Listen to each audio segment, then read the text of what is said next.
Hi guys, this is Jai and welcome back to another episode of RAFITV. Today we are here at the University of San Carlos for the launch of the Voters Education campaign called Apil Ta Bai.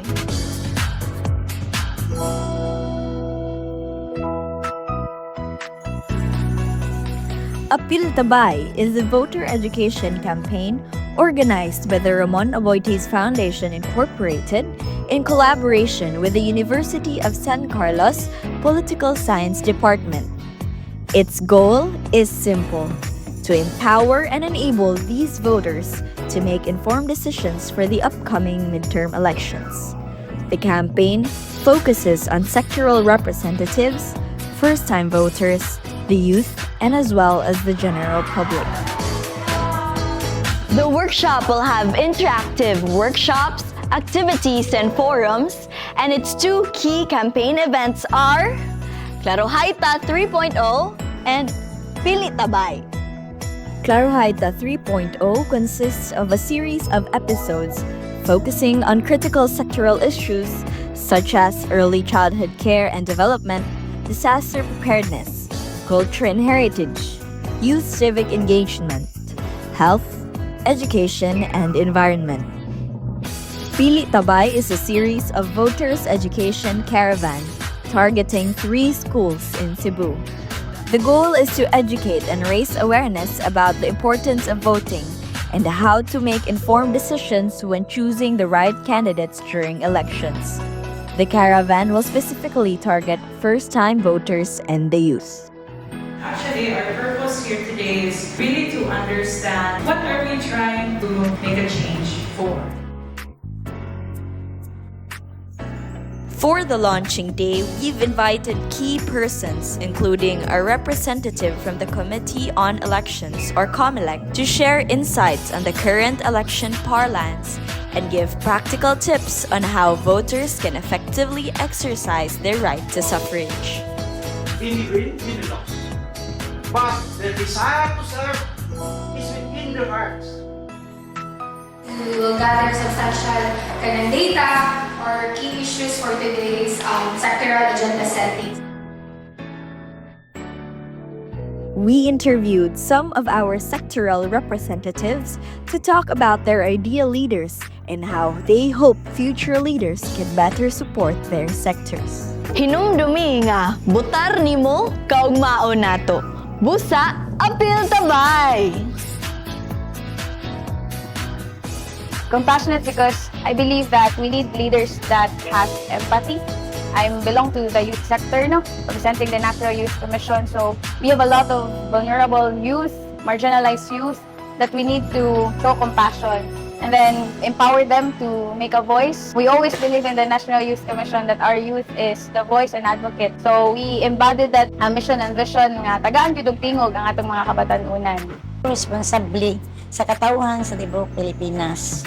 Tungod kay kami sa mga windows, mga vulnerable gusto na mo nga malili mi sa molingkod pohon sa atong Pilipinas.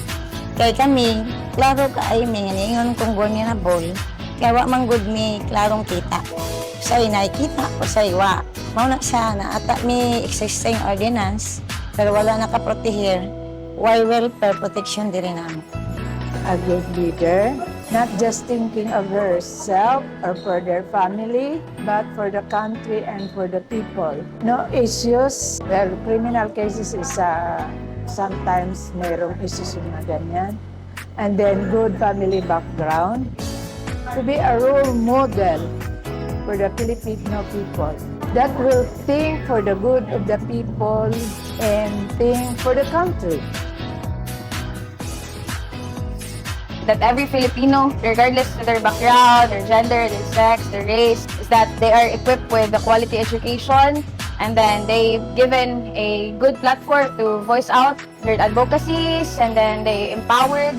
And of course, as well, to have a good government that leads a good example, like promotes transparency and accountability. So, mo na kinahanglan jud ta nga atong government yun is responsible enough to lead by example sa atong mga katawhan, especially sa atong mga kabatanunan karon nga bina nga they have already given a chance to run and to lead the community, and hopefully that our youth, no, ginalook up nila nga to ang mga dagko nga mga leaders to be an example as well sa itong mga kabatanunan. So na hopefully our youth will become empowered and become advocate of change.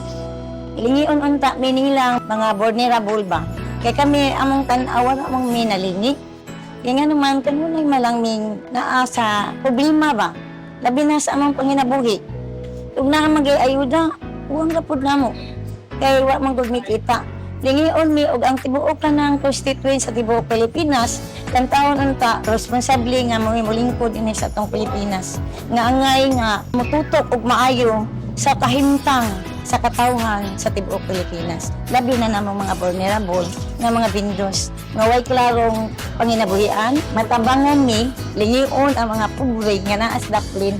Dili lang ilang hunahuna nga sa ilang personal interest sa katawhan tibuok Pilipinas na peaceful og haruhay nga pagpuyo, haruhay nga panginabuhi. We can have the same facility sa Amerika na they have free medicine, free consultation, parang lahat, di ba? Fully, no? My dream is sana it will happen also here in the Philippines. Kaya kawawa naman yung mga Pilipino na can't afford to be hospitalized. They just say, wala ho kasi kaming pera for medicine, wala ho kaming pera for payment sa doktor. Di ba? Parang sad to hear na okay na lang silang hindi na magpa-hospital, dili na magpa-consulta kay wala sila yung pera. Kita na can afford, good. Pero those very sad.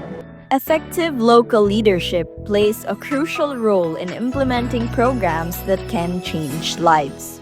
But this success relies on the active participation of informed voters, voters who truly understand the issues that impact the lives of Cebuanos. As we approach the midterm elections in May 2025, it is important to remember the power we hold in shaping the future of our communities. Remember, voting is more than just a right. It is a responsibility that helps promote good governance and empowers our communities. Sa ating kamay, makiisa at makiugnay, at piliin mo ang tama para sa bansa.